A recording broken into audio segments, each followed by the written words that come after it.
Hola, hola, ¿qué tal? Muy buenos días, 11 de la mañana y un par de minutitos, 11 de la mañana puntuales, queremos iniciar y les agradezco mucho que estén aquí con nosotros en un webinar de experto en la sala virtual de SalesUp. Mi nombre es Paulina Lara y antes de comenzar formalmente me gustaría confirmar que me escuchan correctamente. Para ello les pediré que me regalen un OK en el chat que les aparece en la parte inferior o superior de su pantalla.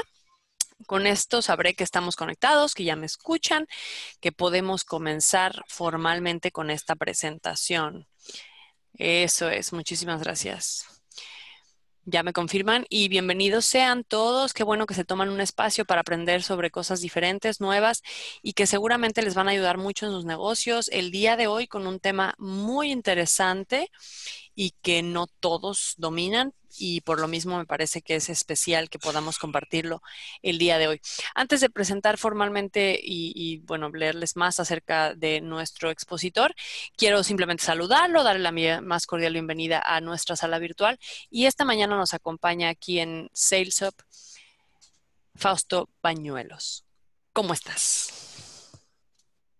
Hola, muy bien, buenos días a todos y bienvenidos. Bienvenido también y gracias por estar con nosotros compartiéndonos otro tema muy interesante, sobre todo con esto del derecho preventivo, que es algo que pues creo pocas personas dominan, incluso abogados y personas que están en tu área en tu industria, y me parece por ello genial que podamos tenerte aquí en la sala para pues hablar de un tema específico y que creo que pues con muchos de los modelos de negocio que están iniciando ahora o con esto que existe la posibilidad de hasta cierto punto compartir espacios en términos vacacionales, pudiera ser muy interesante. Así que bueno, pues bienvenido. Bienvenido, Fausto. Gracias y quiero recordarles que tenemos algunas recomendaciones. La primera es que por favor utilicen el espacio de preguntas y respuestas para todos sus comentarios y sobre todo las preguntas, por supuesto. Son dos diálogos, dos cuadros de diálogo que les aparecen con Q ampersand A o P ampersand R. Y esto les aparece en la barra de Zoom. Por favor, ubíquenlo bien y ahí a lo largo de toda la presentación escriban sus dudas para que nuestro experto pueda resolverlas al final de la presentación. Se los encargo mucho. Y no utilicen el chat porque el chat más bien es para algo rápido, solamente para decir sí o no, pero para preguntas es mucho mejor si utilizan este espacio de preguntas y respuestas. De esa forma podremos tener más control y podremos observar bien y resolver cada una de sus dudas. Preguntas, respuestas. Y recordarles que estamos grabando este webinar para podérselos enviar más adelante al correo al que se registraron. Ahí voy a hacerles llegar la grabación para que ustedes puedan revisarla nuevamente o incluso compartirla con alguien que consideren que que le pudiera ser de utilidad. Dicho esto, voy a presentarles a nuestro experto de esta mañana con la intención de que lo conozcan un poquito más y que por supuesto pues se preparen para poder escucharlo con muchísima atención y disfrutar de esta capacitación. Así que como les decía, pues él está en el área, en la industria pues de Derecho y él es socio director de Nexum SAU. Su actividad profesional se ha centrado en consultoría a empresas PYME y comenzó primero con el área administrativa, después extendido a las áreas legales, financieras y como les decía, últimamente su despacho se dedica y se ha especializado en derecho preventivo. Él está certificado por la Comisión Nacional Bancaria y de Valores y participa como accionista o socio en diferentes empresas en México. Quiero que pongan mucha atención y por favor aprovechen para preguntarle todo lo que quieran a nuestro experto de esta mañana que pues nos trae este tema tan interesante acerca de las propiedades vacacionales y cómo tenemos que tener cuidado para que pues justamente todo esté en orden y no podamos, bueno, no podamos ni perderla ni caer en algo que pudiera ser complicado o de procedencia dudosa. Y bueno, él nos va a explicar un poco más. Fausto, bienvenido y la sala es tuya. Muchas gracias, Pau. Pues buenos días a todos. Bienvenidos a este pequeño webinar que les preparamos respecto de la nueva Ley Nacional de Extinción de Dominio. Ese es su nombre. Es un tema nuevo, es un tema bastante calientito y seguramente vienen con muchas dudas y pues se las vamos a ampliar más porque, bueno, ya verán por qué, ¿no? Vamos a hablar primero un poquito de los antecedentes de esta nueva ley. Que algunos seguramente ya conocen o han visto de antes, ¿no? Esta nueva ley, que es es una ley nacional de extinción de dominio, lo que vino a hacer es que vino a sustituir a la ley anterior. La ley anterior fue completamente abrogada, es decir, la eliminaron por completo, ¿no? O sea, se quitó completamente y se creó una ley nueva. La ley anterior es un poco es parecida en el sentido de que la acción de extinción de dominio es más o menos igual.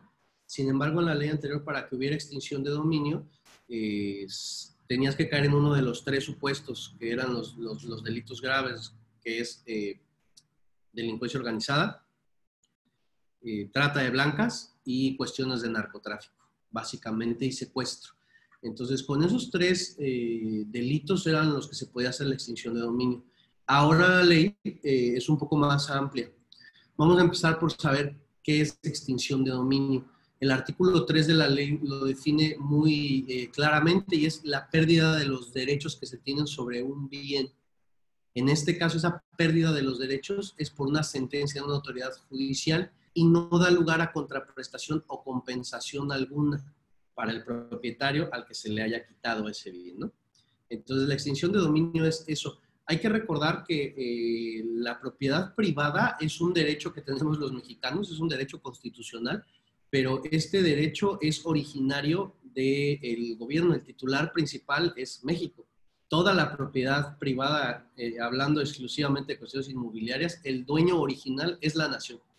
O sea, si nos vamos a la casa en la que vivimos, que está escriturada a nuestro nombre, antes había otro dueño, y antes, ¿quién era el dueño? Pues a lo mejor el desarrollador, y antes, pues a lo mejor un ejidatario, y antes, pues el gobierno. Entonces, el propietario original siempre es el gobierno, por eso se le llama extinción de dominio, porque es un derecho que te están quitando. No es como un simple embargo, sino que te quitan el derecho sobre de esa propiedad. Así es como nos lo define la ley, ¿no? A ese tema de extinción de dominio. La nueva ley se refiere a la acción de extinción de dominio. Que en este caso, Pau, ¿me ayudas con la siguiente? Ahí estamos. Muy bien. Esta acción de extinción de dominio la ejerce directamente el Ministerio Público y lo hace a través de un proceso jurisdiccional. Cuando hablamos de un proceso jurisdiccional, estamos hablando de un proceso judicial ante un tribunal. Aquí es donde empieza el tema interesante. Según la nueva ley, es de naturaleza civil y es completamente autónomo del penal. Entonces, este procedimiento jurisdiccional no es penal, sino que es civil y es autónomo. Este es el primero de los problemas, porque ni es civil ni es autónomo en la realidad, pero la ley así lo plantea. ¿Qué es lo que sucede? Supongamos, vamos a entrar ya directo al seguramente los ejemplos que tendrán. Supongamos que ustedes tienen una casa en modalidad de renta vacacional y en esa casa se la rentan a unas personas y al segundo o tercer día de la estancia les hablan y les dicen que pues, está la policía allá afuera y llegan ustedes y pues sí está ahí la procuraduría, les empiezan a preguntar si son los dueños, les dicen que sí, los detienen, les dicen que los van a detener porque adentro hay menores de edad y hay drogas y al parecer hay trata de blancas y pues los remiten a todos al Ministerio Público.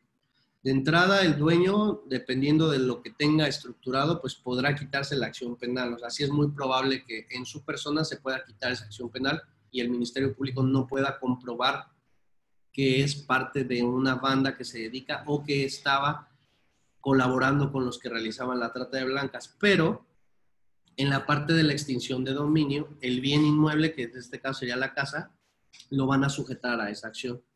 Este caso que les estoy comentando es un caso verídico de aquí de Cancún, de Quintana Roo, y sucedió el año pasado y ya extinguieron el dominio sobre la casa. O sea, el propietario ya perdió su inmueble con la ley anterior. Con la ley nueva es todavía peor.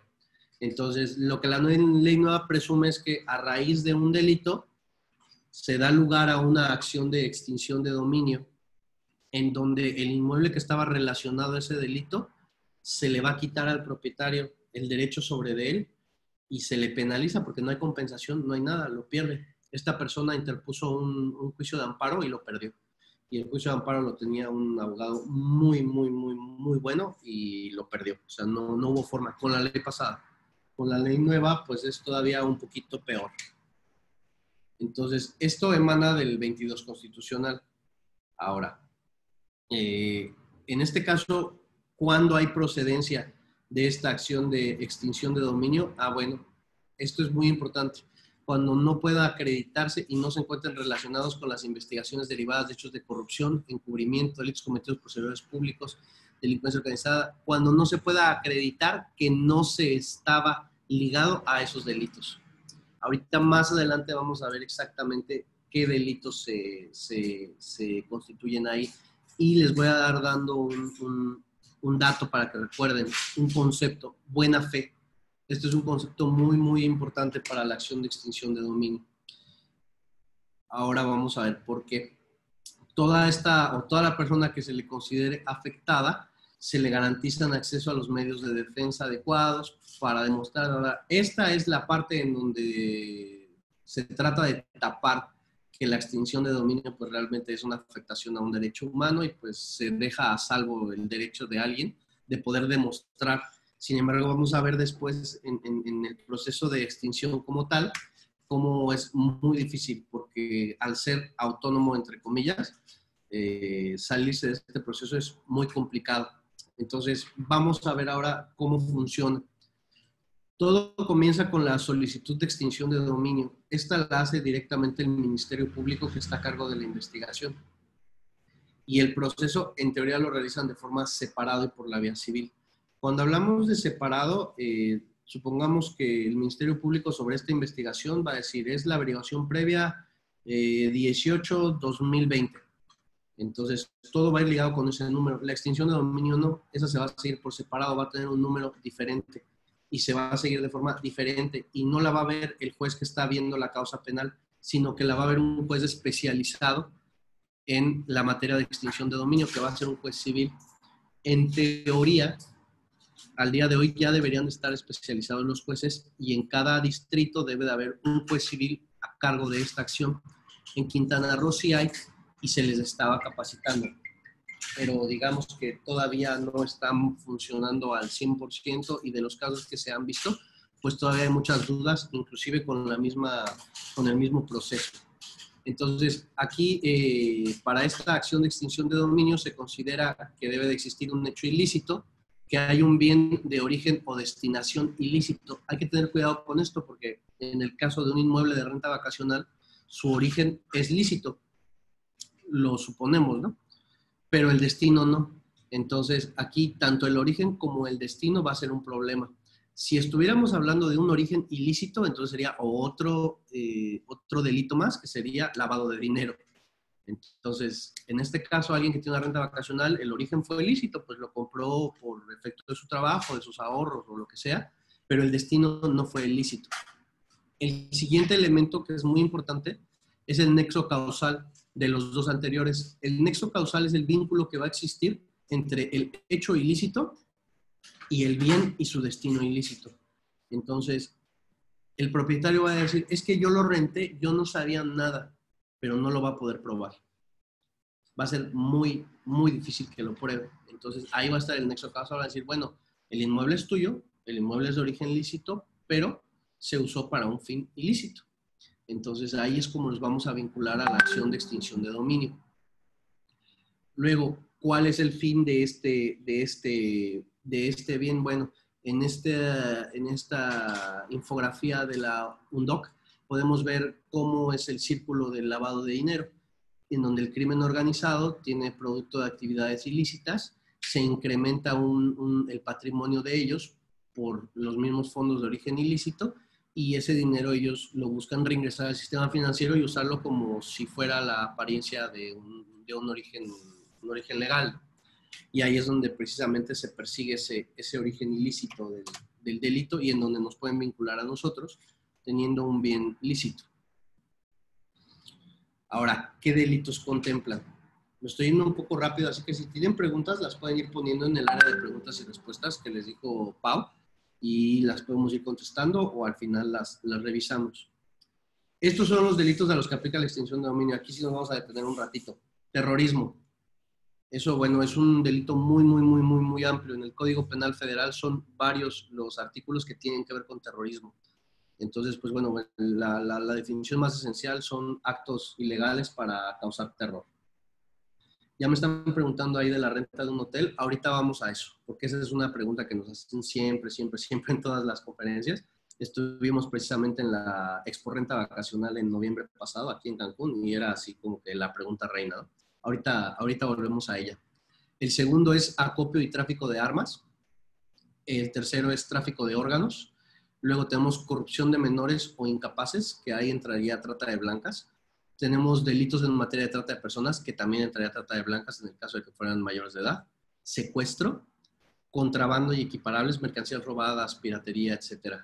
Y aquí están estos dos bien interesantes, fíjense, defraudación fiscal y los EFOS y los EDOS, ¿no? Defraudación fiscal. Muchas veces escuchamos en medios o en las mismas conversaciones cuando la gente habla de evasión fiscal. El término de evasión fiscal no existe en la legislación mexicana. Lo que existe es defraudación fiscal.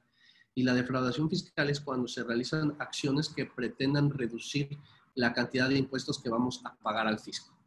Entonces, eso es defraudación fiscal. Normalmente, pues se presume que viene de un error, pero ahorita ya estamos entrando en una época de terrorismo fiscal, en donde vamos al otro punto, el de los EFOS y los EDOS. No sé si sepan qué son los EFOS y los EDOS, pero si no, pues nos tendríamos que remitir ahí al artículo 69b del Código Fiscal de la Federación. Y ese artículo nos dice que hay dos personas, dos entidades que están en una lista negra. Esas entidades son los EFOS y los EDOS. Los EFOS son las entidades que facturan operaciones simuladas y los EDOS son las entidades que deducen operaciones simuladas. ¿Tienen alguna idea de quiénes estamos hablando? ¿Alguien sabe ahí quiénes son los EFOS y los EDOS? Digo, a ver si nos comentan. Eso podría ser tal vez en el chat si quieren, porque es un poquito más rápido, sí, pero sí, en pregunta-respuesta o en chat. A ver si alguien nos comenta, Fausto. No, ya no les... El que vende facturas exactamente pone ahí Simón. ¿Y quiénes venden facturas? Pues las factureras famosas, ¿no? Las pagadoras. Sí, esto es un tema. Nosotros aquí en el despacho, en Nexum, llevamos ya más o menos 6 o 7 años diciéndoles a nuestros clientes que dejen de utilizar pagadoras. Es un tema ya muy serio. Muy serio. Aquí en Quintana Roo, en otros lados del país también, pero en Quintana Roo hubo como que un auge de pagadoras, ¿no? De repente te encontrabas a Pedro, tu amigo el panadero, y le decías, Pedro, ¿cómo va la panadería? Y te decía, no, pues ya la cerré, ahorita ya puse una pagadora y me está yendo súper bien. Era bien común esto, ¿no? ¿Qué hacen las pagadoras? Para las empresas lo primero es que pues te quitaban la obligación patronal, ¿no? Las usaban para eso. Entonces te paso a todos mis trabajadores, tú vas a ser su patrón, tú a mí me vas a hacer una factura y yo te voy a pagar una factura. Entonces, pues ahí, ese es el famoso outsourcing. Tienen muchos nombres, ¿no? Son como Voldemort, tienen 1000 nombres diferentes. Entonces, ese es el outsourcing famoso. Hay otros que los usan para comprar facturas. ¿Para qué compraría una factura? Pues para bajar la cantidad de impuestos que voy a pagar. ¿Cómo? Pues con una operación simulada, ¿no? Entonces, el facturero es una empresa que realmente no tiene operación. Dice el 69B, no hay materialidad. Tú lo llegas a revisar y pues no hay máquinas, no hay equipo, no hay una fábrica, no prestan un servicio, nada, son puro papel. Inventan operaciones y crean cadenas, estructuras, ¿no? Crean cadenas de sociedades en donde van deduciendo esos impuestos. La gente que está en la renta vacacional, muchos trabajan con pagadoras y reciben los ingresos a través de ellas, entonces dan de alta la cuenta de la pagadora en la aplicación, le pagan directamente a la pagadora y la pagadora ya les paga a ellos. Algunos les pagan en efectivo, otros les depositan y les hacen honorarios. El tema de los pagadoras ya es radioactivo, señores. Eso se debió de haber dejado de usar desde el año pasado. Entonces, si alguno está en ese esquema, es momento de que se salga. ¿Qué pasa? Si tú, por ejemplo, tienes un proveedor que te facturó hace 3 años, te vendió unas persianas y después esa persona puso una pagadora y usó esa sociedad y lo meten a la lista negra. En teoría, su contador debe de checar la lista negra cada vez que la actualizan. Si alguna de las personas que les facturó está en la lista negra, tenemos 30 días para ir ante el SAT y probar la materialidad de esa factura. Si no, pueden empezar los problemas. De entrada ya a la gente lo que les ha pasado es que los compulsan. Entonces, por ejemplo, yo le pagaba a mis trabajadores con pagadora. Llega el SAT y dice, oye, esta empresa te hacía una factura y tú le pagabas, ¿de qué es? No, pues del personal, porque ellos pues me brindaban servicios de personal y todo. Ah, ok, pues ¿qué crees? No me pagó impuestos. Y tú dices, pues es su problema, ¿no? Y te dice el SAT, pues no, porque no lo encuentro. Entonces te compulso y tú me vas a pagar lo que él me debe. Pero no solamente me vas a pagar lo que él me debe, que es el IVA, ¿no? 16%, sino que también tú dedujiste esa factura. Entonces, ¿qué crees? Esa deducción es no autorizada, también me debes eso. Entonces, de entrada, cuando te revisan y tienes facturas del pagadora, es 30 más 16, 46% de lo que te hayan facturado en el ejercicio que te están revisando, más multas de actualizaciones y recargos. Y si las facturas eran de la nómina, pues como todos saben, la nómina normalmente es el precio o el costo más caro de la empresa, entonces imagínense.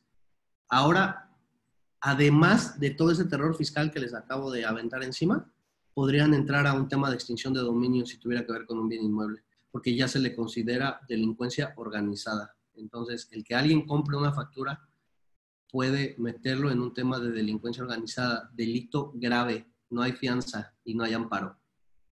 Entonces, pues, está muy, muy, muy de pensarse, ¿no? Les recomiendo que si tienen tema con pagadora, lo dejen. Luego seguimos, delitos en materia de hidrocarburos, el llamado huachicol, delitos contra la salud, todo lo que tenga que ver con drogas, delitos por hechos de corrupción, eso pues para nuestros servidores públicos, ¿no? Casi no se da en México, no se preocupen, eso casi no hay. Encubrimiento también, el encubrimiento es peligroso porque el encubrimiento te puede meter en un tema de delincuencia organizada, ¿no? Y si le rentaste a alguien una casa, te podrían inclusive querer configurar encubrimiento. Otra persona nos preguntó, ¿personal doméstico no dado de alta en el IMSS es ilícito a considerar aquí? No, todavía no. Pero también ya es un tema. Si el personal doméstico va y se queja de que no está dado de alta, te metes en un problema. Y el IMSS es súper, súper, súper, súper terrible. El IMSS tiene facultades de recaudación que no tiene ni San Pedro. Entonces, lo del personal doméstico también es un tema a tratar. Y es mejor darlas de alta y va a costar más. Sí va a costar más. Pero bueno, eso es harina de otro costal, ¿no? Delitos cometidos por servidores públicos, pues también casi no se dan. Robo de vehículos, cuando es organizado. Recursos de procedencia ilícita. Cualquier recurso que no se pueda probar su origen lícito es ilícito. Entonces, si ustedes van cruzando la calle y se encuentran $50,000 tirados, no van a poder probar su origen lícito, es ilícito. O sea, así de extrema está la ley en ese sentido. Y extorsión, no se los aclaré, pero delincuencia organizada, hay una ley específica para la delincuencia organizada y la delincuencia organizada se da cuando 3 o más personas se unen para cometer un fin delictivo. Entonces, es muy amplia la definición, o sea, es muy fácil de aplicar esa definición a esta clase de delitos. Todos son delitos graves y todos son origen de acción de extinción de dominio, ¿no? Ahora, vamos a hablar del riesgo. No, sí, pasamos a la siguiente diapositiva, por favor. En 2016 hicimos una encuesta nacional de riesgo, la cual se hizo por segunda vez en 2019. Todavía no nos entregan los resultados de esta segunda encuesta. Esta es una encuesta que hace el gobierno directamente. La hace Secretaría de Hacienda, SAT, Comisión Nacional Bancaria de Valores, Gobernación, todas, casi los 3 poderes están presentes en esta encuesta. Y se le hace a 2 grandes entidades, a 2 grandes áreas. A las entidades del sistema financiero mexicano, todos los bancos, las OFOMES, OFIPOS, centros cambiarios, casas de bolsa, transmisores de dinero, etc. Son más o menos 7,000, 8,000 entidades financieras. Y se hace también a las entidades que realizan actividades vulnerables. No sé si sepan qué son las actividades vulnerables, pero tenemos por ahí en Ley Federal de Prevención e Identificación de Operaciones con Recursos de Procedencia Ilícita, en el artículo 17 se enumeran 16 fracciones de actividades no financieras que son susceptibles a ser usadas para lavar dinero. A estas se les conoce como vulnerables. Las que ven ahí en la lista son las actividades vulnerables que existen hasta la fecha. Ahí falta todavía, porque es 2016, falta una. Las criptomonedas, los activos intangibles también son considerados una actividad vulnerable. Como pueden ver, el riesgo alto, porque se les asigna un nivel de riesgo, está en la parte inmobiliaria. Está compra-venta de vehículos, mutuo préstamo o crédito, que son operaciones muy comunes para operaciones inmobiliarias, y la transmisión de derechos sobre inmuebles. El arrendamiento de inmuebles está como riesgo bajo o medio para lavado de dinero, pero no así para extinción de dominio. Entonces, todo el tema inmobiliario está ahora mismo en el foco rojo de la autoridad, porque se usa o para lavar dinero o para cometer ilícitos. Las armas, pues se tienen que acopiar en algún lado. Los vehículos robados se tienen que guardar en algún lado. A las personas que se tienen secuestradas, pues se les guarda en algún lado, en una propiedad. No se les tiene en una estación del metro, ¿no? No se les tiene en un puerto, se les tiene en una propiedad. Entonces, estamos ahorita en el ojo del huracán con esto, con este tema, ¿no? Siguiente, por favor, Pau.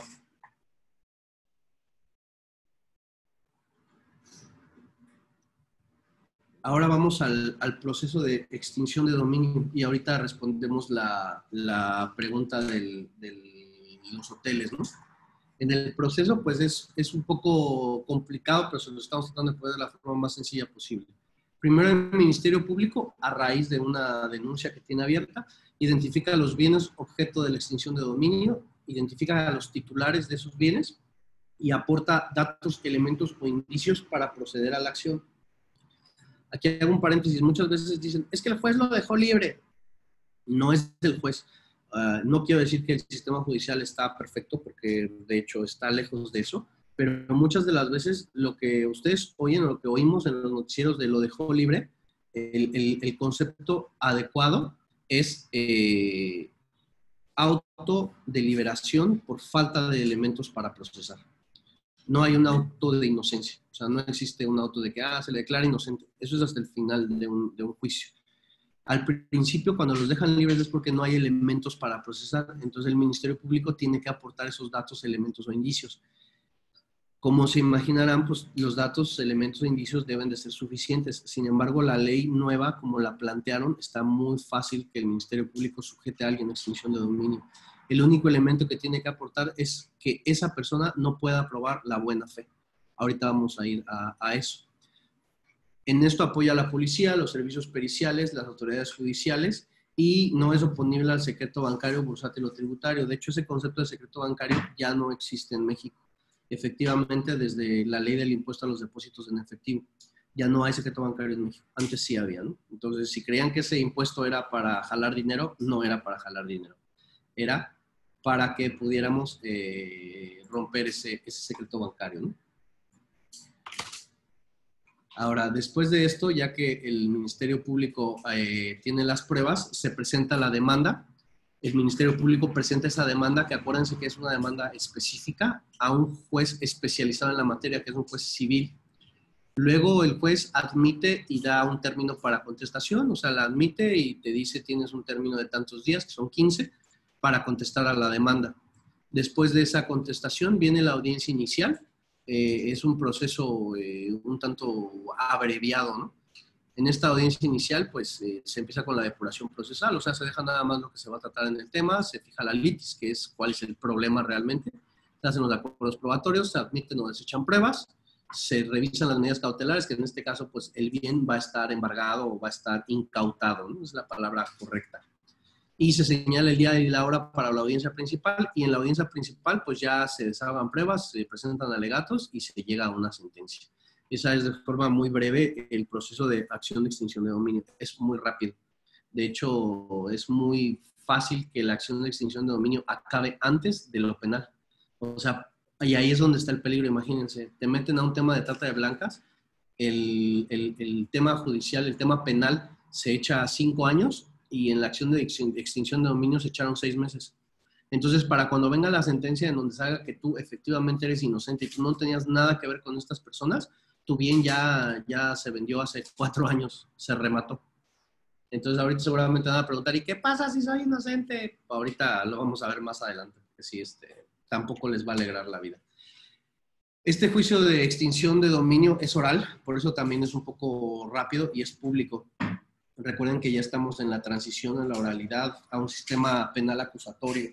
La verdad es que este sistema no se ha implantado bien, no estuvo bien hecha la transición, no estuvo bien planeada, no estuvo bien ejecutada. Pues va a tardar todavía varios años en poderse afinar y refinar. En este caso, el juez especializado tiene una audiencia pública, es de libre acceso, salvo que el juez diga que por cuestiones de seguridad no se debe. Y en estas comparece el MP directamente buscando probar que el bien está relacionado con actividades ilícitas. Y el propietario pues tendrá que buscar desligarse de esta acción de extinción de dominio. O sea, él va a tener que probar que no sabía, ¿no? Ahora, en estas audiencias son dos, la audiencia inicial y la principal, gracias. En la inicial se plantea el tema y se revisa la forma, ¿no? O sea, que la demanda esté completamente en forma. Y en la audiencia principal ya se desahogan las pruebas, se escuchan los alegatos de las partes y pues se llega a una sentencia. Ese es básicamente el proceso, ¿no? Muy abreviado. Ahora vamos a la problemática, que creo que pues ya la están advirtiendo desde ahorita, ¿no? Con esta nueva ley de extinción de dominio, es ley nacional de extinción de dominio. Los propietarios de un inmueble pueden perder todos los derechos sobre el inmueble si éste se viera involucrado en alguno de los delitos que citamos hace algunas láminas, si es utilizado para cometerlos o si se ocultan otros bienes de origen ilícito dentro de él o que los bienes que están ahí dentro provengan de la comisión de un delito y no se pueda acreditar la procedencia legal del mismo. Como pueden ver, es un poco amplio. En un estudio ya concienzudo, aunque son, me parece, 18 conductas, cuando se empiezan a analizar las diferentes acciones de cada conducta, la última vez que hicimos un recuento eran como 800 tipos diferentes de cosas que nos podrían llevar a la extinción de dominio, ¿no? O sea, es sumamente amplio y esto es peligroso que lo hayan dejado tan amplio. El primer problema es que no es autónomo del proceso penal, aunque el artículo 22 constitucional, que fue el que se reformó para crear la nueva ley, establece que es un proceso civil y autónomo, la autonomía es realmente ficticia, o sea, no existe, porque este proceso se aplica únicamente a bienes que se relacionaron con actividades ilícitas de alguna forma y la acción pues sigue vinculada a las investigaciones y a las determinaciones sobre esos hechos delictivos específicos. Entonces, no es realmente autónomo y no debería de serlo. Con el siguiente, por favor. Ponen por ahí alguien, me parece que ya no hay MP, lo que cambió fue la fiscalía, antes era procuraduría, ahora es fiscalía. El MP sigue y sigue con sus múltiples funciones, porque el MP tiene diferentes sombreros dependiendo de la etapa procesal en la que se encuentra. Y este es federal, no es un delito del orden común, es un delito del orden federal. Es muy curioso que se le haya considerado como autónomo de la acción penal cuando realmente no lo es. Suponemos que la intención del legislador era que se juzgara específicamente si el bien en cuestión fue o no parte de la actividad delictiva y por eso lo quiso hacer autónomo, pero ya en la ejecución pues eso no funciona adecuadamente porque pues, se contempla el remate de bienes aun y cuando no haya una sentencia firme, ¿no? Entonces, es bastante peligroso. O sea, sí es autónomo para el remate, pero no es autónomo para el proceso. Esa es la primera problemática que encontramos con esta nueva ley. Luego tenemos la presunción de inocencia. Ahí tenemos una S. Pero en esta la ley contempla que el remate de los bienes se puede realizar aún y cuando no hay una sentencia firme. Esto lo acabamos de comentar y es un problema porque en teoría con este nuevo sistema penal acusatorio que tenemos, se presume la inocencia hasta en tanto no se pueda probar sin ninguna duda que una persona no lo es. Sin embargo, aquí, al decir que es una acción autónoma que solamente recae sobre un bien y los bienes no son inocentes, pues entonces el bien se remata, ¿no? Y ya la persona pues tendrá que irse hasta el final del asunto judicial a ver si es o no inocente. Eso pues es un problema de derecho que se está combatiendo por vía del amparo, ¿no? Ahora, actualmente. Luego tenemos el de la procedencia de la acción. Este es un tema capital porque esta extinción de dominio es una acción como tal. No es un juicio de extinción de dominio. O sea, sí es un juicio de extinción de dominio, pero en su esencia legal es una acción que ejercita una autoridad. No lo puede hacer un particular, por ejemplo. No lo puede hacer una persona contra otra, ¿no? Esta acción de extinción de dominio procede solamente con la existencia de un hecho ilícito. Esa es su procedencia. No hay nada más. No es necesario determinar si la persona que es el dueño es culpable o no, si es parte o no de la unidad delictiva, si él estaba de acuerdo o no en que se realizaran ahí actividades ilegales. La procedencia es que solamente se hayan realizado actividades ilegales ahí. No es necesario absolutamente nada más, ¿no? Entonces también es un tema pues, que vulnera ese derecho. La otra complejidad es la imposibilidad de detener la acción. Cuando empieza la acción de extinción de dominio, y aunque se declare la inocencia de la persona, pues no se va a poder detener el proceso. Si al final resulta que no se es culpable, se devolvería parte del dinero, es decir, lo que haya quedado de la venta del inmueble. El inmueble lo van a sacar a remate y si sobra algo, eso se le devuelve. No hay más, no hay indemnización, no hay nada. Así está la ley hasta ahorita. No hay absolutamente nada más. Como pueden ver, pues sí es un tema bien complicado. Está muy de pensarse. Ya hay controversias contra esta ley. Ya hay por ahí algunas tesis en donde se obliga a que se detenga la acción de extinción de dominio hasta en tanto no se termine la sentencia, pero hasta que no haya más demandas contra esto, pues no vamos a poder ahí seguir, ¿no? Todavía no hay mucho cuadro normativo. Ahorita vamos a pasar a los medios de prevención y vamos a ver la pregunta que está pendiente y voy a tratar de responder otras preguntas que seguramente ya tienen. Nos hicieron una pregunta ahí que dice que qué pasa con la renta de una habitación de hotel. ¿Se perdería el inmueble completo? No, porque el hotel no es una renta vacacional. Es como si alguien vendiera droga dentro de un Walmart. Entonces, ahí el Ministerio Público ni siquiera va a intentar la acción de extinción de dominio. O sea, el Walmart no tiene forma de... ¿Por qué? Porque el inmueble del Walmart y la sociedad o la entidad que lo opera está realizando un servicio, está abierto al público, tiene otras características que no hacen posible la acción de extinción de dominio.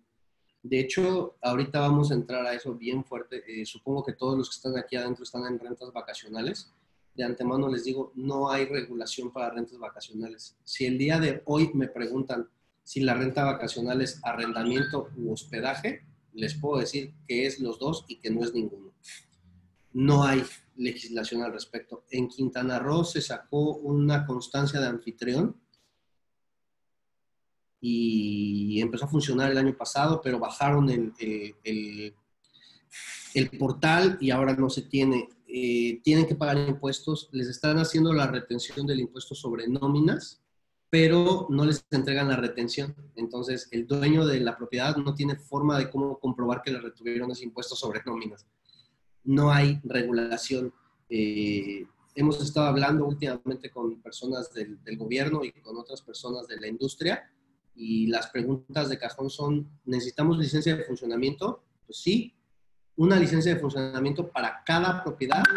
No sabemos. ¿Hay que abrir una sucursal en el SAT para cada propiedad? No sabemos. O sea, lo más probable es que sí. Hay quien administra 49 propiedades, ¿va a tener que sacar 49 licencias y abrir 49 sucursales? Pues probablemente sí. No sabemos. No hay regulación. La actividad sí es una actividad empresarial.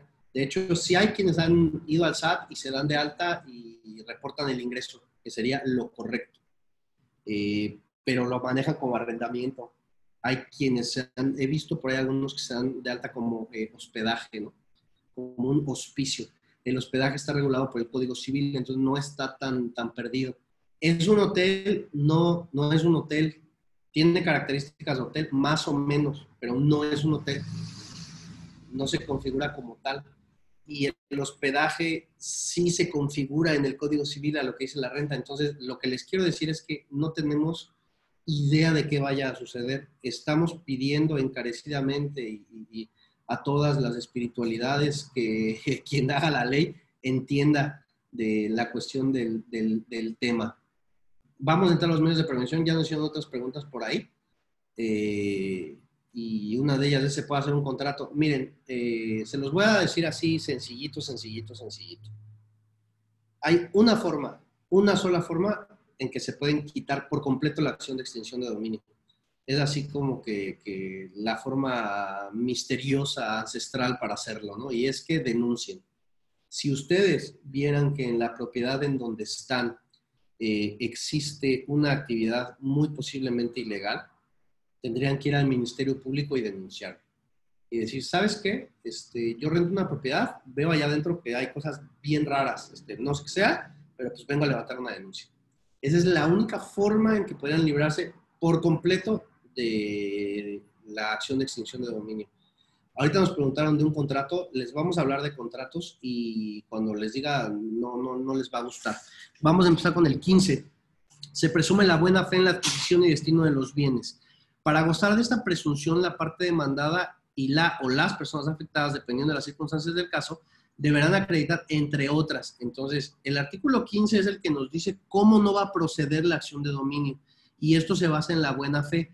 Para que se pueda configurar la buena fe tenemos varias cositas. La primera es que consta en documento de fecha cierta y anterior a la realización del hecho ilícito. Entonces, ahí les va. Me van a empezar a levantar las objeciones. No es necesario que las escriban porque se las voy a ir tirando. Documento. ¿Qué documento? Contrato de arrendamiento. ¿Firman contrato de arrendamiento con sus ocupantes? No. Ok. ¿Contrato de ocupación tienen? No. ¿Contrato de hospedaje tienen? No. Ok. Pero tenemos un formato que les hacemos llenar y ahí les ponemos unas cláusulas y todo, o sí tengo contratos. Perfecto. ¿Son de fecha cierta? No.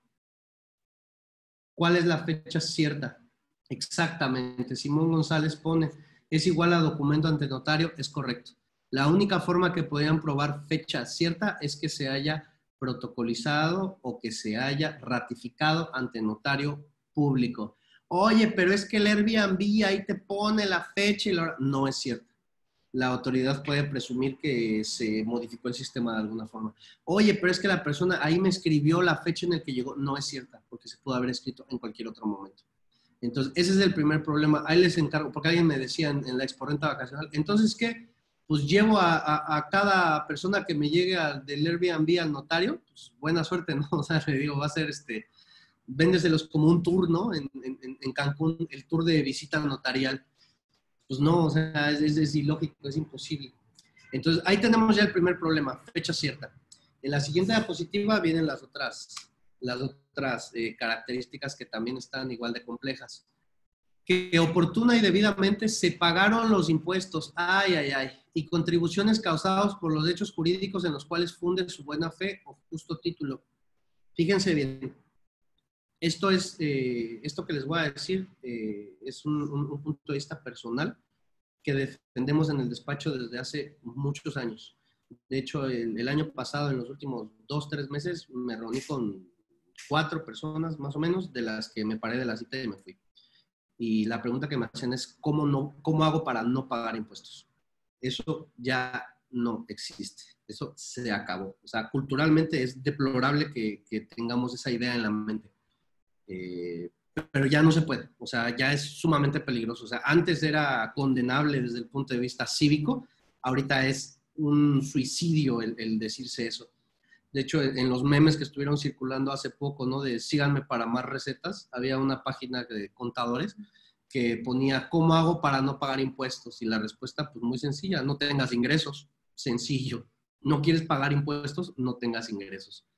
Entonces, ¿qué pasa? Con la acción de extinción de dominio estamos en la renta vacacional, también en la renta normal. Si el inquilino no te paga y tú lo vas a demandar porque no te ha pagado la renta, la única forma en que vas a poder probar que no te ha pagado la renta es con las facturas timbradas y no pagadas. Si no tienes tus facturas y no tienes tus declaraciones de impuestos, no va a proceder la demanda. Entonces, bienvenidos todos los que se dedican al arrendamiento, es hora de que facturen. Oye, pero es que es una casa habitación, se factura. Si no tiene muebles, no genera IVA. Si tiene muebles, genera IVA y lo tiene que pagar la gente. Es que no quiere factura a la persona, se factura al público en general con un RFC genérico y a nombre de la persona que es el arrendatario. Se tiene ya que facturar, no hay opción. No sé si sepan, pero la factura en México, la factura mexicana es la más avanzada del mundo. El CFDI mexicano es el más avanzado del mundo. En Estados Unidos una factura es, abres tu Word, pones hasta arriba la palabra invoice, pones qué fue, cuánto fue, cómo se pagó, imprimes, firmas y eso es una factura en Estados Unidos. Aquí en México no, tenemos una factura que tiene timbres, tiene sellos del emisor, tiene sellos del facturero, tiene sellos del SAT y en ese momento el SAT sabe qué se facturó, si ya se pagó o no se pagó, si el que facturó ese concepto lo puede facturar, etcétera. Con el arrendamiento, entre paréntesis, antes había gente muy, muy lista, entre comillas, que ponía a su abuelita que le rentara una bodega, ¿no? Y ahí estaba la abuelita, la daban de alta y pues emitía las facturas de arrendamiento y la abuelita le rentaba una bodega a esta persona y esta persona le pagaba a la abuelita y todo muy bonito. Nada más que la abuelita no tenía bodegas ni tenía ningún inmueble, ¿no? Entonces, pues era un acto simulado, exactamente para bajar los impuestos. Ahorita todas las facturas de arrendamiento deben de tener el número del predial para que se pueda relacionar que se está facturando un bien que efectivamente existe. Entonces, bueno, vamos a la tercera. Que el bien susceptible de la acción de extinción de dominio fue adquirido de forma lícita y en el caso de la posesión, que ésta ya se haya ejercido además el derecho que aduce de forma continua, pública y pacífica. Este está fácil, entonces pues, tú vas a llevar tu escritura pública en donde dice pues, cómo compraste, ¿no? Siguiente.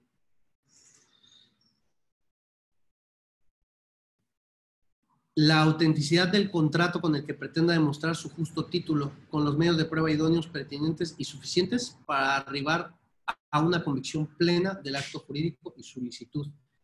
Eso es lo que preguntaban hace rato. Oye, ¿puedo poner una cláusula? Sí. Aquí en el despacho, lo que hemos hecho es que a las personas que tienen Airbnb les hacemos un formato, muchos ya lo tienen, ¿no? Entonces es un poquito rehacerlo o hacerlo, y en el reverso del formato se pone el contrato de alojamiento o de hospedaje, ¿no? Y en este contrato pues hay una cláusula de licitud de la ocupación en donde la persona manifiesta que efectivamente lo va a ocupar para fines vacacionales y que no va a realizar ningún... O sea, hay que ponerlo, es parte de la debida diligencia, pero eso no nos salva. O sea, que esté eso ahí, que esté firmado, no nos salva. Es una pruebita más que puede coadyuvar, ¿no? Puede sumar para que en el caso de que nos enfrentemos a una acción de extinción de dominio nos podamos defender. Pero no va a ser la regla de oro. O sea, te podría poner por escrito que no va a hacer nada ilegal y aún así va a proceder la acción de extinción de dominio. Y eso no va a ser prueba suficiente para desecharla, porque como pueden ver, esa es solamente una de los elementos que tenemos para probar la buena fe, ¿no? Vamos al siguiente.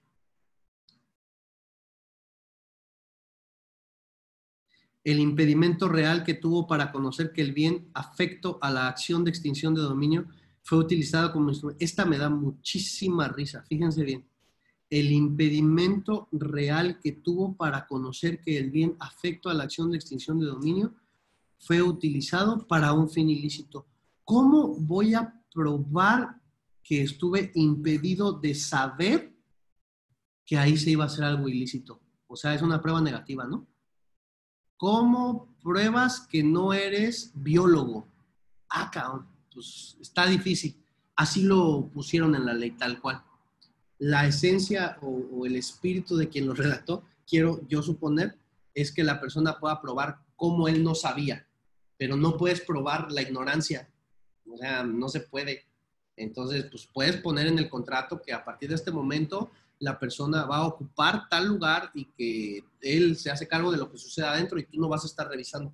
Pero muchos de los que tienen Airbnb en sus cláusulas ponen que ellos pueden entrar a revisar, a ver, a darle mantenimientos a las albercas, a ver si se dañó un electrodoméstico. O sea, ahí el mismo contrato te va a llevar a que sí tenías forma de saber qué pasaba adentro, ¿no? Por eso les digo que es bien peligroso. Y luego esta última. En caso de haberse enterado de la utilización ilícita del bien de su propiedad, haber impedido o haber dado aviso a la autoridad competente. Este sí te salva. Entonces tú pasaste por la casa, viste cosas bien raras, viste que estaban metiendo muchachas allá uy, lánzate a denunciar, pero pues, o sea, es un tema bien especial ese de si denuncio o no denuncio, ¿no? Porque pues, imagínense, es todo una odisea, ¿no? El aviso oportuno es cuando el demandado o el afectado hace el conocimiento de la autoridad competente por cualquier medio que deje constancia, de preferencia una denuncia o una querella, de la comisión de conductas posiblemente constitutivas de los ilícitos sobre un bien del que él tenga derecho, ¿no? Entonces, pues, como pueden ver, ahí la denuncia es anónima. No, claro que no. La denuncia no es anónima. Cuando tú vas al Ministerio Público y haces una denuncia, una querella, lo tienes que hacer tú, a título personal. Sí, por eso les digo que es peligroso, porque pues, ¿qué tal si es alguien ahí fuerte? Ante el Ministerio Público. Ponen ante quién se tiene que denunciar, Ministerio Público. Nada más. De hecho, en este tema penal hay dos grandes áreas, el fuero federal y el fuero común, ¿no? En el fuero común están los delitos que están en el Código Penal de cada estado y en el fuero federal están los delitos que están en el Código Penal Federal. De primera instancia van a ir ante un Ministerio Público del fuero común y ahí van a decir una denuncia. En este caso va a ser querella si son los propietarios del bien, denuncia si son los administradores, ¿no? Y ahí van a decir, ¿saben qué? Pues yo tengo un bien en renta, mira que están los papeles, yo sospecho que está pasando algo allá. A lo mejor el Ministerio Público no haga nada, ni vaya, ni vea nada, pero tú ya te quedaste con tu copia de la denuncia y ese papel vale oro, te puede salvar. En este caso de la persona que les comenté de aquí de Cancún, que perdió la casa con la ley vieja, es una casa de 7 millones de pesos. Entonces, pues imagínate, la perdió. O sea, el señor no entendía. O sea, cuando le dijeron, pero es que ya la perdiste, pero es que ¿cómo? O sea, ya no puede entrar. No, o sea, la perdiste, ya no es tu casa. Si quieren, pasamos a la siguiente. Y si tienen más preguntas, las pueden ir poniendo con toda confianza. Cualquier otra circunstancia análoga de conformidad con la normatividad aplicable. Esta es una cosa que nos regaló la ley, así como que, pues si tienes cualquier otra cosa que pueda probar la buena fe, pues ahí me la dejas ver. Aquí les hago la aclaración. Muchas veces, una cosa es la ley, otra cosa es lo que entendemos de la ley, otra cosa es cómo se aplica la ley. Y hay otras cosas innumerables. En el caso de la ley, muchas personas piensan que es muy fácil probar algo. Es extremadamente difícil probar algo. Por ejemplo, hay quienes dicen para el tema de la pensión alimenticia, es que tengo los comprobantes de transferencia, ¿eso prueba? No, no prueba. O sea, la gente comienza su oración pensando que el comprobante es una prueba irrefutable de que él pagó la pensión. No es una prueba irrefutable, es una prueba. La prueba irrefutable sería que la persona hubiera ido y hubiera dejado el dinero en el juzgado. ¿Por qué? Pues porque ahí hay fe pública. Ahí el funcionario público va a decir que recibió el recurso que es para la pensión. Esa es una prueba irrefutable. Es que tengo un boleto de avión que prueba que yo estaba en Tabasco. No. Tienes un documento que es un boleto de avión que prueba que alguien compró un boleto a tu nombre. Eso no prueba que materialmente viajaste y estabas en otro lado. Entonces, la probanza es un tema bien específico dentro de todo el tema legal y no es fácil de probar. Los contratos privados, pues sí tienen valor probatorio, pero no es pleno. O sea, no porque esté en el contrato y esté firmado, ya prueba que así sucedió. Es un tema bien complicado, por eso el contrato puede estar muy bien hecho y sí sirve, pero no salva. Ahora, ¿de qué otra forma te puedes proteger? Porque ahorita pues, me van a decir, oye, Fausto, pues ya nos dejaste aquí un escenario completamente negro y terrible, ¿no? La verdad es que sí está muy complicado. Yo les voy a ser completamente honesto. El modelo de la renta vacacional a mí desde el principio nunca me ha gustado. Como modelo de negocio hay ciertas formas en que funciona y funciona muy bien desde la parte financiera. Como modelo como tal no me gusta mucho en lo personal porque no me gusta la hotelería. Yo trabajé en hotelería alguna vez y híjole, es súper matado trabajar en hotelería y siento, o sea, la renta vacacional es muy similar a uno, es un hotel pues chiquitito y trae muchas complicaciones. Hay quien le encuentra el modelo y lo hace, ¿no? La segunda parte, que es todo esto que ha estado saliendo el año pasado y es precisamente que es un modelo que no está regulado, no tiene mucha forma. y están atacando desde las plataformas de internet, ya ven que también Netflix va a pagar impuestos y demás, ¿no? Hasta el propietario que recibe un ingreso que muchas veces no está a su nombre, del cual no tiene un comprobante fiscal, del cual no tiene forma de justificar, del cual no está pagando impuestos. Es un modelo complicado. ¿Qué pueden hacer? Pues lo primero es buscar cumplir de forma completa con licencias, permisos, registros y pagar impuestos. Impuestos sobre la renta e impuestos sobre hospedaje. Aquí en Quintana Roo es 2% el impuesto al hospedaje y sí lo retiene el Airbnb, pero como les repito, no te entregan la constancia de retención. Entonces tú, si el día de mañana llega a SAT Quintana Roo y te dice, a ver, impuestos sobre hospedaje de estas 20 unidades que rentas en Airbnb, tú dices, pues me lo retiene el Airbnb. Sí, échame tu constancia de retención. No, pues no hay, porque el Airbnb lo paga global. O sea, no das un listado de, mira, Pedrito me pagó tanto y Juanito tanto, no existe. Entonces, en la parte del cumplimiento, si llegara alguno de ustedes y me dijera, oye, es que ya quiero cumplir al 100%, tampoco hay forma. Seguramente por abril o mayo vamos a ver algunas regulaciones al respecto, pero todavía no tenemos.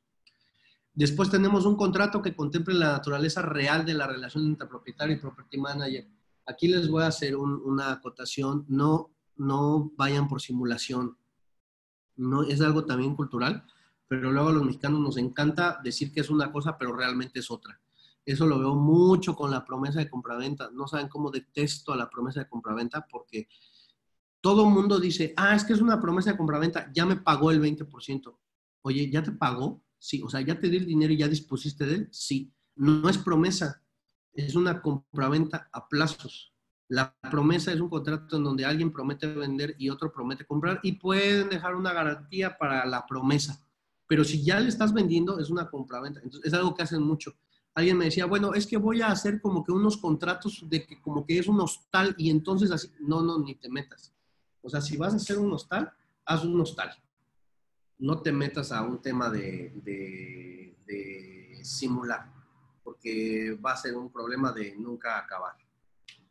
La tercera es, pues, tener un formato o un formato en donde venga el contrato de arrendamiento o de hospedaje temporal o de renta vacacional y que no sea de machote, o sea, que esté hecho a la medida de tus necesidades. Lo que nosotros hacemos, como les habíamos dicho, es, tenemos el formato donde la persona llena de forma autógrafa, o sea, con su manita, el formato, firma, y al reverso también firma las cláusulas del arrendamiento, hospedaje temporal o renta vacacional. Lo que más usamos es hospedaje porque el Código Civil aquí en Quintana Roo lo permite y seguramente en los demás estados es idéntico, o sea, son muy análogos. Luego la cuarta, esta no les va a gustar mucho, adecuada identificación y conocimiento del cliente, soportado con documentos adecuados. Por lo menos deberían de tener su identificación de la persona que les reservó, cuando menos. Pero pues sabemos que en la realidad es de, oye, es que reservó Pedro, pero a la mera no llegó Pedro, llegó Marco. Híjole, ¿y qué haces? No, pues él viene y pues él es el titular. Bueno, pues identifica lo que te deje una copia de su identificación. ¿Traerán copia de su identificación? Pues no van a traer. Entonces, pues a lo mejor tienes que cargar ahí o le sacas foto con tu celular y la imprimes después y lo metes en el documento, ¿no? En esta parte hago el paréntesis. Y lo siento mucho, pero estamos en la época de la documentación. Con esto del 69B, de los factureros y de las operaciones simuladas, muchas personas, muchas empresas no tenían la costumbre de documentar, ahora lo tienen que hacer. Nosotros, por ejemplo, en el despacho, como brindamos un servicio puro, yo no tengo equipo, yo no tengo máquinas, yo no tengo computadoras nada más, ¿no? Pero yo como pruebo, o sea, imagínense que a mí me dicen, oye, ¿sabes que tú facturas operaciones simuladas? Oye, pues no, ¿y qué haces? No, pues mira, yo tengo clientes que les ayuda a estructurar su parte de PLD, tengo otros clientes como los de las rentas vacacionales, y aparte pues tengo otros clientes donde les veo cuestiones de derecho preventivo, les ayudo con sus contratos. ¿Qué creen que tengo que hacer? Documentar todo eso. Entonces, de cada cliente tenemos un expediente en donde se documentan los trabajos que se le hacen, se ponen los entregables que se imprimen, se firman las propuestas aceptadas por los clientes, se anexan las facturas. Lo siento, es la época de la documentación. Entonces, los que están en Airbnb tienen que hacer algo parecido. Tienen que tener un expediente en donde esté el formato, el contrato firmado, la reserva impresa, la identificación de la persona que reservó, la información de las personas que van a ocupar el lugar, cuándo entran y cuánto salen, cuánto se pagó, la factura, que nadie la va a tener, etcétera, ¿no? Y la última es el control completo de la forma de pago, ¿no? En este caso, lo ideal sería pues, que les pagaran por transferencia, pero les pueden pagar en efectivo. No hay restricciones, salvo las del artículo 32 de la ley de antilavado, la ley PIORPI, pero pues no les va a operar esa restricción todavía, ¿no? La siguiente, por favor.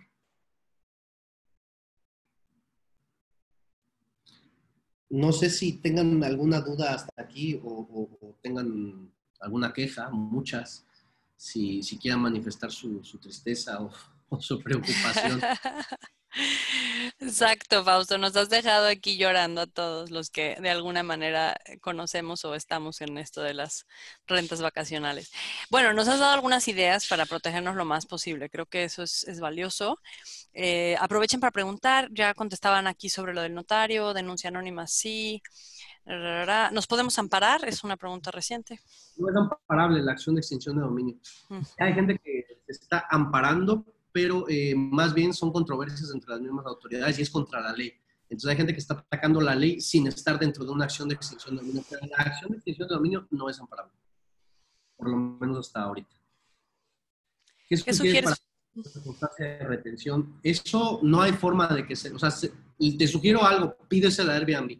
Esto y a las plataformas que te la retengan. Esto se lo digo a todas las personas que son property managers, porque Airbnb tiene que sentarse a ver con el gobierno cómo van a manejar eso. ¿Sabes? Que no es que no te la quieran dar, sino que todavía ni siquiera lo instrumentan.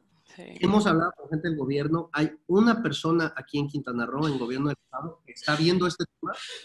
Ya tuvimos oportunidad de contactarle un poco y gracias a Dios sabe del tema, o sea, lo conoce muy, muy bien a profundidad. Entonces, la idea es como que se sienten y platiquen y creen normatividad, pero realmente todavía no hay nada para constancia de retención. O sea, no te la van a dar, pero pídela, a ver qué te dicen. Y ya si mucha gente te las pide, pues, para ellos va a ser importante, ¿no? Que tengan esa parte. Y te preguntan que si tienes oficinas en Ciudad de México. No tenemos oficinas en Ciudad de México, estamos localizados aquí en Cancún, pero sí tenemos clientes por toda la República Mexicana. Exacto, eso Entonces, sí. creo que les va a hacer llegar un correo, Paulina. ¿Es así, Paulina? Sí, exacto, el correo con la grabación, tus datos nuevamente. Ahí vienen los datos de contacto. Si gustan, con toda confianza nos pueden contactar. La primera consulta nunca causa honorarios, porque así es siempre con todos nuestros clientes con estas dudas. Parte de nuestro trabajo es difundir esta información. Nosotros somos un despacho, lo dijo Pau al principio, no lo expliqué, pero somos especialistas en derecho preventivo. Esta es una rama muy, muy, muy, muy nueva. De hecho, no conozco a ningún otro despacho en México que haga derecho preventivo. El derecho preventivo está como que de modita en Estados Unidos con el llamado compliance. Entonces ya empieza a haber mucho ruido con el compliance y tal. El compliance es una parte del derecho preventivo. La idea del derecho preventivo es evitarles que tengan el problema. Y como ustedes se podrán imaginar, en México no tenemos la cultura de la prevención, ni con la salud, ni con muchas otras cosas. Entonces nos pueden contactar. Esas son nuestras formas de contacto. Ese número que ven es el WhatsApp de la empresa. Si tienen dudas o preguntas, con todo gusto nos podemos ayudar. Y hay asociaciones de rentas vacacionales. Aquí en Quintana Roo hay una y también hay una nacional. Acérquense a las asociaciones porque a las asociaciones las escuchan mucho. Es mucho más fácil ir y hablar una asociación que representa a 100, 200, 1000 personas y que les escuchen. Entonces, les recomiendo mucho que se acerquen a estas asociaciones y se agremen y tengan en mente que se van a tener que poner al corriente para seguir con este modelo de negocio. Sí, Fausto, creo que, bueno, ahí está, como dice, el WhatsApp es, bueno, creo que una de las maneras más rápidas de localizarlo, pero por supuesto que pueden también seguir a Nexum en las redes sociales. Y bueno, exactamente. Como bien dices, es algo que vale la pena tomar en cuenta porque, pues sí, mucha gente empieza negocios y piensa que no va a pasar y pues de repente, como dices, no entiendes qué pasó y ya te están quitando la casa, ¿no? Entonces, o el departamento, lo que sea que tenías. Entonces, sí es importante, creo, lo que nos has compartido, como dices, hasta ahora lo que se puede hacer con la información disponible y creo que esto de las asociaciones es una buena idea también para que la gente en grupo pues, pueda también exigir estos, pues ya sea reformas o, bueno, formas de irse protegiendo o que nos escuchen un poco más, ¿no? ¿Tienes algún nombre de la asociación? Sí, miren, hay una que es la APAR, que es la Asociación de Propiedades en Arrendamiento AC. Esa es nacional, bueno, que sí es nacional, estuvo acá en renta vacacional también. Aquí en Quintana Roo hay una Asociación de Rentas Vacacionales de Quintana Roo y hay hasta donde yo sé, Puerto Vallarta, me parece que hay Distrito Federal también. Y en Distrito Federal hay una, si en Google ponen Asociación de Rentas Vacacionales, desaparecen ahí las diferentes asociaciones que están vigentes, ¿no? Y son asociaciones del tipo de Coparmex o como el Colegio de Contadores Públicos. O sea, la idea es agrémiense, sí cuesta porque pues de algo se mantiene la asociación, Claro. pero sí le saca uno provecho desde conocer gente y hacer negocio hasta esta clase de temas, ¿no? Ujú. Ok, a ver, platícanos entonces, Fausto, sobre esto que estás preparando un curso, ¿no? Sí, eso es algo por ahí también que se nos escapaba. Estamos preparando un curso precisamente, va a ser en modalidad web también, o sea, lo van a poder hacer en línea y es de rentas vacacionales a 360 grados, ¿no? La idea es checar toda la parte contable, financiera, fiscal y legal que se debe de contemplar en el negocio de rentas vacacionales. Aquí en el tema del derecho preventivo nos encontramos mucho con que las personas, empresarios, dueños de negocios, no es que no sepan de su negocio. De hecho, la gran mayoría de las veces son expertos en su negocio. Lo que no tienen son herramientas contables, financieras, fiscales y legales, que es ahí donde empiezan los problemas. O sea, no saben qué hacer si los visita una persona del municipio, un inspector. No saben qué hacer si se dan de alta en el IMSS o no. No saben si se dan de alta en el estatal o no. O sea, son herramientas que no tienen. Entonces, la idea es hacer un curso que tenga lo esencial en cuanto a temas contables, financieros, fiscales y legales, y lo vamos a lanzar ya en febrero. Entonces igual les estaremos mandando información de este curso por el correo electrónico, o si gustan, cuando reciban el correo nos pueden escribir y los ponemos en la lista porque ya estamos juntando a la gente. Ujú. Exacto, perfecto. Sí, como sea, exactamente. En el correo vamos a recordarles y si ya estuviera listo el enlace o la información para el curso, pues de una vez ponemos el link para allá en este correo con el que vamos a recordar, bueno, a mandar la grabación y a obviamente poner nuevamente en contacto con el despacho. Fausto, pues muchas gracias. Creo que, a ver, creo que, ok, sí, ya en cuanto ya dijiste pues cuáles son las recomendaciones en cuanto a las asociaciones. Yo creo que ahí cada quien puede decidir cuál es la mejor y ver desde todo, ¿no? Sí, ahí no hay competencia entre ellas, al contrario. Luego también se cooperan entre ellas. La que tenga cerca y Ajá, en donde parece la mejor. exacto, genial. Pues ahí está, Fausto, muchísimas gracias. ¿Algo con lo que te gustaría cerrar? Pues nada más, ya estamos en una época donde la fiscalización está fuerte. Mucha gente habla de terrorismo fiscal. La verdad es que ahorita pudiera parecerlo, pero pues es una obligación ciudadana. Se llaman impuestos, no se llaman opciones. Entonces estamos en el momento en que hay que cumplir y no hacerlo, pues va a traer riesgos muy grandes y repercusiones terribles, porque la autoridad nos puede fiscalizar ya, de inmediato. Bueno, pues ahí está. Así que como bien decía, y ya nos dijo además en dónde están los huecos, en dónde están específicamente además como muchos con las pagadoras y todo esto. Así es que, exacto, a tomar acción. Y te agradezco muchísimo, Fausto, que hayas estado con nosotros nuevamente con un tema muy interesante. Y en cuanto a la preparación, es decir, antes de que nos suceda una desgracia, pues prepararnos lo más posible. Así es que gracias de verdad por acompañarnos una vez más en la sala virtual con un tema muy puntual, muy específico, pero creo que para la gente que está en eso le has abierto los ojos y les has dado muy, muy buenas ideas. Así que te agradezco. Ya saben que tenemos diferentes eventos aquí en SalesUp de todos los, bueno, varios miércoles con expertos para hablar sobre temas que les ayuden en sus empresas, negocios, etcétera. Así que por favor regístrense a todas las capacitaciones que hay y puedan conocer un poco más acerca de SalesUp a través de los medios también que ya conocen. Mi nombre es Paulina Lara, muchísimas gracias y felicitarlos porque se tomaron una mañana para aprender algo nuevo y para, por supuesto, proteger sus negocios, su patrimonio. Buen día y buena tarde para aquellos que nos escuchen en otras latitudes y como siempre les mandamos un gran abrazo y les deseamos mucho éxito en sus negocios. Adiós. Luego.